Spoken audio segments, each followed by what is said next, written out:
शेतकरी मित्रांनो, आपण इथे बघत आहात सोयाबीन सिलेक्शन बलदेव 47.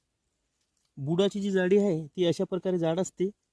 फांद्याची संख्या, मेन फांद्या बघू शकता आपण, 1 2 3 4 5 6 7 8 आणि वर मधातला जो भाग आहे, मधातली जी मेन खोड असते ती उंच जाते आणि 4 अशा प्रकारे 8 फांद्या असतात, भरगच्च फांद्या, परंतु ती फळ फांद्या असतात, त्यामुळं उतारा जास्त येतो. आणि प्रत्येक शेंगाचं जे आहे जाडी ती बघा अशा प्रकारे जाड येते, भरगच्च जाड येते आणि फांद्यावाला शेंड्यापर्यंत शेंगा असतात. बघा कशा प्रकारे आहे.